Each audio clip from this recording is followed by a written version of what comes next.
Malappuram വളാഞ്ചേരിയിൽ quarry ഉടമയെ ഭീഷണിപ്പെടുത്തി പണം തട്ടിയ സംഭവത്തിൽ പോലീസ് ഉദ്യോഗസ്ഥർക്കെതിരെ നടപടി. വളാഞ്ചേരി ഇൻസ്പെക്ടർ സുനിൽ ദാസിനെയും SI ബിന്ദുലാലിനെയും സസ്പെൻഡ് ചെയ്തു. മലപ്പുറം SP-യുടെ റിപ്പോർട്ടിന്റെ അടിസ്ഥാനത്തിലാണ് നടപടി. വിവരങ്ങളുമായി CV അനുമോദ് ചേരുന്നുണ്ട്. അനുമോദ്, ഈ ഗുണ്ടകളുടെ വിളയാട്ടം സംബന്ധിച്ച വാർത്തകൾ നിരവധി തവണ നമ്മൾ റിപ്പോർട്ട് ചെയ്തതാണ്. ഗുണ്ടാ പാർട്ടികളിൽ പങ്കെടുക്കുന്ന പോലീസ് ഉദ്യോഗസ്ഥരുടെ വാർത്തയും റിപ്പോർട്ട് ചെയ്തതാണ്. ഇതിപ്പോൾ ഗുണ്ടകൾക്ക് സമാനമായ സ്വഭാവത്തിൽ തന്നെ ഭീഷണിപ്പെടുത്തി 20 ലക്ഷത്തോളം രൂപ വാങ്ങിച്ച സംഭവം ആണ്. ഇതുമായി ബന്ധപ്പെട്ട പരാതി ഉയരുന്നു. 2 ഉദ്യോഗസ്ഥർക്കെതിരെയാണ് ഈ ആക്ഷേപം ഉയർന്നിരിക്കുന്നത്. അതിൽ ഒരു ഉദ്യോഗസ്ഥൻ ഇപ്പോഴും ഒളിവിലാണ്. ഏത് തരത്തിലുള്ള നടപടിയാണ് ഇപ്പോൾ എടുത്തിട്ടുള്ളത്?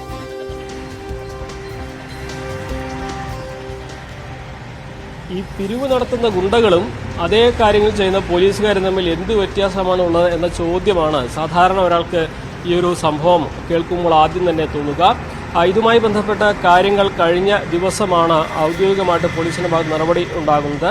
മാർച്ച് 29-നാണ് കേസിനാസ്പദമായ ആദ്യത്തെ സംഭവം. അന്ന് ഈ ഒരു നിസാർ, അതായത് തിരൂർ സ്വദേശിയായ നിസാറിന്റെ ഉടമസ്ഥതയിലുള്ള ക്വാറിയിൽ നിന്നും അനധികൃതമായ സ്ഫോടക വസ്തുക്കൾ പോലീസ് പിടികൂടുന്നു.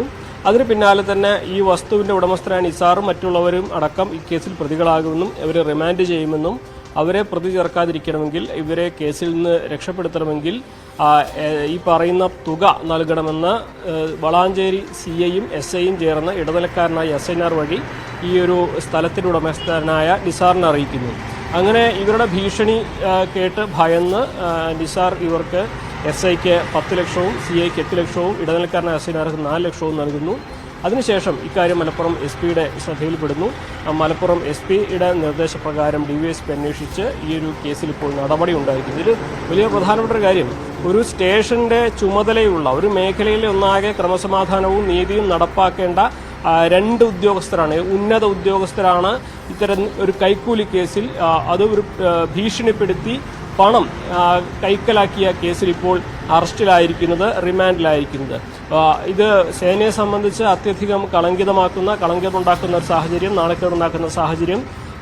അതുപോലെ തന്നെ ഇപ്പോൾ അടുത്തിടെ ഏറ്റവും അധികം ആക്ഷേപങ്ങൾ ഉയർന്നിരിക്കുന്ന ഗുണ്ടാ പോലീസ് ബന്ധത്തിൽ ഗുണ്ടകൾ ചെയ്യുന്ന സമാനമായ രീതിയിലുള്ളൊരു പ്രവർത്തനം ചെയ്തു പോലീസ് എന്ന തരത്തിൽ തന്നെയാണ് ഈ കാര്യങ്ങളെ. കാരണം എന്നാലും മലപ്പുറം SP വിഷയം വളരെ ഗൗരവത്തിൽ തന്നെ എടുത്ത് അതുമായി ബന്ധപ്പെട്ട അന്വേഷണ റിപ്പോർട്ട് ആദ്യം സമർപ്പിച്ചിട്ടുണ്ട്. അതുപ്രകാരമാണിപ്പോൾ ഈ 2 ഉദ്യോഗസ്ഥരെയും സസ്പെൻഡ് ചെയ്ത ഉത്തരവ് ഉത്തരമേഖല IG പുറത്തിറക്കിയിരിക്കുന്നത്. ഈ കേസിലെ 2ാം പ്രതിയാണ് CI. അദ്ദേഹം ഇപ്പോഴും ഒളിവിലാണ്. ഗുരുവായൂരിലെ വീട്ടിലും വളാഞ്ചേരിയിലെ ക്വാർട്ടേഴ്സിലും 2 ദിവസമായിട്ട് ഈ സുനിൽ ദാസിന്റെ സാന്നിധ്യമില്ല. വീട് പൂട്ടിക്കിടക്കുകയാണ്, ക്വാർട്ടേഴ്സ് പൂട്ടിക്കിടക്കുകയാണ്. എവിടെയാണെന്ന് അറിയില്ല. മലപ്പുറം ക്രൈംബ്രാഞ്ചിന്റെ നേതൃത്വത്തിലുള്ള അന്വേഷണമാണ് ഇപ്പോൾ ഈ കേസിൽ നടക്കുന്നത്. മലപ്പുറം ക്രൈംബ്രാഞ്ച് DYSP ആണ് ഈ കേസ് അന്വേഷിക്കുന്നത്. എന്നാണെങ്കിലും ഇതുമായി ബന്ധപ്പെട്ട 2 പ്രതികൾ, SI 1ാം പ്രതിയായ SIയും അതുപോലെ SIമാരും സഹായിയും 2 പേരും ഇപ്പോൾ റിമാൻഡിലാണ്.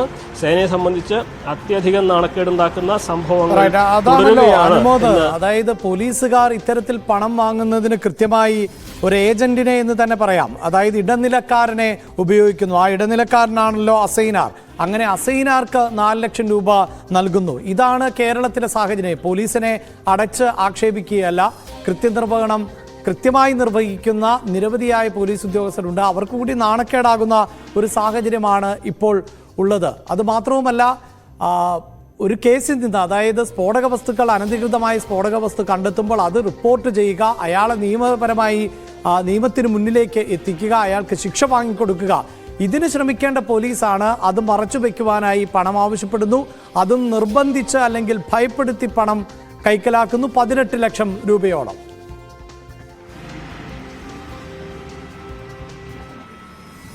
ഇതുമായി ബന്ധപ്പെട്ട് അഭിലാഷ്, ഈ സ്ഫോടക വസ്തു കേസിൽ പോലീസ് നടപടിയെടുത്തു. കാരണം 4 പേരെ അറസ്റ്റ് ചെയ്തിട്ടുണ്ട്. പക്ഷേ ആ ക്വാറി, നിയമവിരുദ്ധമായ ക്വാറി, അത് ആഴം കൂട്ടുവാൻ നിയമവിരുദ്ധമായി ശേഖരിച്ച സ്ഫോടക വസ്തുക്കൾ കൊണ്ടുവന്നു. ആ കേസിൽ സ്ഥല ഉടമയെ കൂടി ഉൾപ്പെടുത്തുമെന്ന് പറഞ്ഞ ഭീഷണിയാണ് ഈ കേസിൽ നടപ്പായിരിക്കുന്നത്. അതായത് ഇത് യഥാർത്ഥത്തിൽ നിയമവിരുദ്ധമാണോ അല്ലയോ എന്നുള്ളതല്ല, പണം കൈക്കലാക്കാൻ വേണ്ടി അധികാര ദുർവിനിയോഗം നടത്താൻ ഇവർ ശ്രമിച്ചു, അല്ലെങ്കിൽ അധികാര ദുർവിനിയോഗം നടത്തി എന്നുള്ളതാണ് ഇവിടെ ഏറ്റവും പ്രസക്തമായിട്ടുള്ള കാര്യം. ആ കേസിൽ പെടുന്നത് നിയമപരമായിട്ടുള്ള രീതിയിൽ മുന്നോട്ട് പോകുന്നത് സ്വാഭാവികമായിട്ടുള്ള നടപടി തന്നെയാണ്. പക്ഷേ ഇവിടെ കേസിൽ പെടുത്തുമെന്ന് പറഞ്ഞാൽ തങ്ങൾക്ക് അതിനുള്ള അധികാരമുണ്ട്. നിങ്ങൾ പണം തന്നില്ലെങ്കിൽ നിങ്ങളെ ഇതിൽ പെടുത്തി, നിങ്ങളെ മാത്രമല്ല നിങ്ങളുടെ കൂടെയുള്ളവരും പെടുത്തുമെന്ന് പറഞ്ഞ് സ്വാഭാവികമായിട്ടും ഈ ക്വാറി മേഖലയിലുള്ളവർ പൂർണ്ണമായിട്ടും നിയമം പാലിച്ചുകൊണ്ടല്ല നടത്തുന്നതെന്ന് എല്ലാവർക്കും അറിയുന്ന ഒരു കാര്യമാണ്. നിയമത്തിന്റെ ലൂപ്പ് ഹോൾസിലാണ് പലപ്പോഴും പല ക്വാറികളും മുന്നോട്ട് പോകുന്നത്. പലരും അധികൃതർ കണ്ണടയ്ക്കുന്ന ഒരു യാഥാർത്ഥ്യമാണത്. അങ്ങനെയുള്ള ഒരു സാഹചര്യത്തിൽ അവരിൽ നിന്നും പണം ലഭിക്കുമെന്ന ഒരു പ്രതീക്ഷ ഉറപ്പുള്ളത് കൊണ്ട് തന്നെ അതുമായി മുന്നോട്ട് പോകുന്നു. പക്ഷേ ഇത് ഈ ഒരു വിവരം മേലുദ്യോഗസ്ഥർ അറിയുമെന്നോ അത് ഇങ്ങനെ ഒരു നടപടിയിലേക്ക് എത്തുമെന്നോ എന്നുള്ള കാര്യം ഈ പണം കൈപ്പറ്റിയ ഉദ്യോഗസ്ഥരോ അതിന് കൂട്ടുനിന്ന് അസൈനോ അറിഞ്ഞിട്ടില്ല എന്നുള്ളതാണ് മറ്റൊരു കാര്യം. ഇതുമായി ബന്ധപ്പെട്ട ഒരു കാര്യം കൂടി പറയേണ്ടതുണ്ട്. ഈ തെരഞ്ഞെടുപ്പുമായി ബന്ധപ്പെട്ട സാഹചര്യത്തിൽ സ്ഥലം മാറി എത്തിയവരാണ് SIയും CIയും. നമുക്ക് ഇവരുടെ നടപടിയിൽ പോലീസിന്റെ ഉള്ളിൽ, അതായത് പോലീസ് സ്റ്റേഷനുള്ളിൽ തന്നെ വലിയ പ്രതിഷേധമുണ്ട് എന്നൊരു വിവരവും അത് അനൗദ്യോഗികമായിട്ടാണ് പുറത്തു വരുന്നുണ്ട്. കാരണം പല കേസുകളും സമാനമായ രീതിയിൽ ഇവർ താഴെ തട്ടിലുള്ള ഉദ്യോഗസ്ഥർ അന്വേഷിച്ച് കണ്ടെത്തുകയോ പ്രതികളെ പിടികൂടുകയോ ചെയ്യുമ്പോൾ മുകളിലെ ഉദ്യോഗസ്ഥരെ CIയും SIയും ചേർന്ന് അത് ഒതുക്കാൻ ശ്രമിക്കുന്നു എന്നൊരു പരാതി, ആക്ഷേപം, അതൊരാക്ഷേപം മാത്രമാണ് അത്തരത്തിൽ ഉയർന്നു കേൾക്കുന്നുണ്ട്.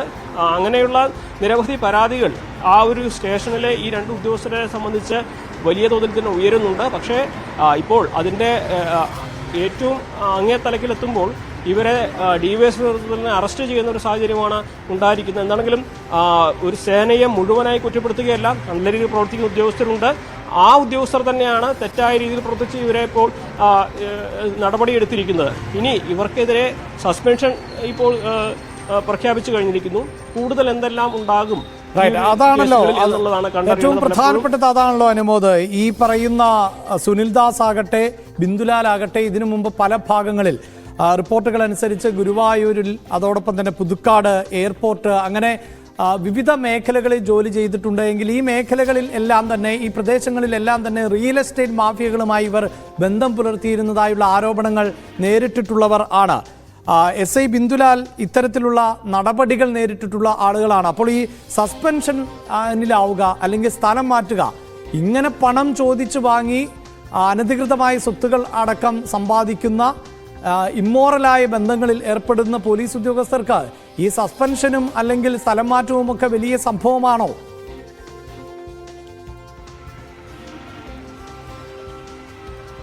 തീർച്ചയായും അത് തന്നെയാണ് ഇവിടെ ഉയരുന്ന ചോദ്യം. ഇത് ആദ്യമായിട്ടല്ല ഇത്തരത്തിലുള്ള സംഭവങ്ങൾ ഉണ്ടാകുന്നത് എന്നത് തന്നെയാണ് ഇതിന്റെ ഏറ്റവും പ്രസക്തമായിട്ടുള്ള കാര്യം. ഇത്തരത്തിൽ നടപടികൾ ചെയ്യുന്ന, നിയമവിരുദ്ധമായ കാര്യങ്ങൾ അധികാര ദുർവിനിയോഗം നടത്തി ചെയ്യുന്ന ഉദ്യോഗസ്ഥർക്ക് എല്ലാം തന്നെ പരമാവധി അവർക്ക് ലഭിക്കാൻ പോകുന്ന നടപടി ഇതാണ് എന്നൊരു ബോധ്യമുണ്ട്. ആ നടപടിയെ അതിജീവിക്കാൻ, മറികടക്കാൻ കഴിയുന്ന തരത്തിലുള്ളൊരു പിൻബലം അവർ ഈ ഒരു കാലയളവിൽ ഉണ്ടാക്കിയിട്ടുണ്ടായിരിക്കും. സ്വാഭാവികമായിട്ടും നടപടികളൊക്കെ തന്നെ അവരെ സംബന്ധിച്ച് വലിയ പ്രസക്തമല്ലാതെ പോകുന്നത് ഇത്തരത്തിലുള്ള ബാക്കപ്പ് അല്ലെങ്കിൽ ഇത്തരത്തിലുള്ള പിൻബലം അവർക്കുള്ളത് കൊണ്ടാണ്. അത് മുൻപ് ജോലി ചെയ്തിരുന്ന സ്ഥലത്തുള്ള സാഹചര്യങ്ങൾ ആ ഒരു ഉദ്യോഗസ്ഥന്റെ സർവീസ് ബുക്കിൽ ഒരു പക്ഷേ അത് നെഗറ്റീവായി മാർക്ക് ചെയ്തിട്ടുണ്ടാകും. പക്ഷേ ഇവിടെ ഈ സാധാരണക്കാരായ ആളുകളാണ് ഇവരുടെ മുൻപിൽ നീതി തേടിയെത്തുന്നത്. അവരോട് ഇവർ എങ്ങനെ പെരുമാറും എന്നുള്ളത് സർവീസ് ബുക്കിലെ എൻട്രിക്കോ അല്ലെങ്കിൽ അതിലെ നെഗറ്റീവ് മാർക്കിനോ അടിസ്ഥാനത്തിൽ ഒരിക്കലും കണക്കാക്കാൻ കഴിയില്ല. അപ്പോൾ അത്തരത്തിലുള്ള ഉദ്യോഗസ്ഥരെ, അത് പോലീസിന്റെ തന്നെ ഒരു കൃത്യമായ ഇടപെടൽ, ഒരു സമൂലമായ മാറ്റം ഇത്തരം കാര്യങ്ങളിൽ വേണം എന്നുള്ളത് ഈ ഒരു ഘട്ടത്തിൽ വളരെ പ്രസക്തമാണ്. കാരണം പോലീസ് ഉദ്യോഗസ്ഥർ തന്നെ ഗുണ്ടകളുമായി കൈകോർത്ത് അത്തരത്തിലുള്ള കൃത്യങ്ങൾ ചെയ്യുന്നതിന്റെ വിവരങ്ങൾ പുറത്തു വരുന്നു. കൈക്കൂലി വാങ്ങിക്കുന്നു, അത് ഗുണ്ടാപ്പിരിവിന് സമാനമായ തരത്തിൽ കൈക്കൂലി വാങ്ങിക്കുന്നു. ഇവർക്കൊക്കെ ഏറി വന്നാൽ 1-2 വർഷം പരമാവധി മാറി നിൽക്കേണ്ടി വരുന്നു. വീണ്ടും അവർ സർവീസിലെത്തുന്നു, പഴയ പോലെ തന്നെ കാണുക. അപ്പോൾ ഈ ഒരു ശൈലി, ഈ ഒരു രീതി, അതിന് മാറ്റം വരുത്താൻ എന്ത് ചെയ്യണം എന്നുള്ളത് ഇതിനുമായി ബന്ധപ്പെട്ട സംവിധാനങ്ങൾ തന്നെയാണ് ആലോചിക്കേണ്ടത്. കാരണം ഇവർ എന്തൊക്കെ ചെയ്തു കഴിഞ്ഞാലും പരമാവധി ഇത്രയേ ഉണ്ടാകൂ എന്നുള്ളൊരു ബോധ്യം വന്നു കഴിഞ്ഞാൽ ഇവിടെ പെട്ടുപോകുന്നത് സാധാരണക്കാരായ മനുഷ്യരാണ് എന്നുള്ളതാണ് നമുക്ക് എടുത്തു പറയേണ്ട ഒരു കാര്യം. അഭിലാഷ്, തീർച്ചയായും അനുമോദ ഈ സൂചിപ്പിച്ചതുപോലെ നമ്മൾ തന്നെ നേരത്തെ ഈ ഗുണ്ടകൾ കേരളത്തിൽ സ്വൈര്യവിഹാരം നടത്തുന്നു എന്നത് സംബന്ധിച്ച് തുടർച്ചയായി വാർത്തകൾ നൽകിയിരുന്നു. അതിനുശേഷം ആവേശം മോഡലിൽ ഒക്കെ ഗുണ്ടകൾ ചടങ്ങുകൾ സംഘടിപ്പിക്കുന്ന, പാർട്ടികൾ സംഘടിപ്പിക്കുന്ന വാർത്ത പുറത്തു വരുന്നു. പോലീസ് ഉദ്യോഗസ്ഥർ ഈ ഗുണ്ടകളുടെ പാർട്ടികളിൽ പങ്കെടുക്കുന്ന വാർത്തകൾ പുറത്തു വരുന്നു. അപ്പോൾ ഇതെല്ലാം ആത്യന്തികമായി ഇതിപ്പോൾ ഒറ്റപ്പെട്ട സംഭവമെന്നൊന്നും വിലയിരുത്താൻ സാധിക്കില്ലല്ലോ. പോലീസിന്റെ ഭാഗത്ത് നിന്ന് തുടർച്ചയായി ഇത്തരം പാളിച്ചകൾ ഉണ്ടാകുന്നു. അവർക്ക് എന്തുമാകാമെന്ന് പറയുമ്പോൾ അത് ആത്യന്തികമായി ആഭ്യന്തര വകുപ്പിന്റെ പരാജയമായി കൂടി വിലയിരുത്തപ്പെടേണ്ട ഒരു സാഹചര്യമല്ലേ ഇപ്പോൾ കേരളത്തിലുള്ളത്?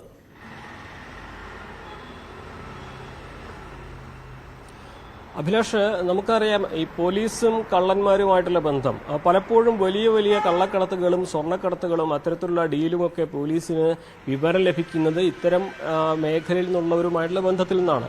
സ്വാഭാവികമായിട്ടും അത്തരം ബന്ധങ്ങൾ പോലീസുകാർ ഈ ഒരു മേഖലയിലുള്ളവരുമായിട്ട് ഉണ്ടായിരിക്കും. പക്ഷെ അത്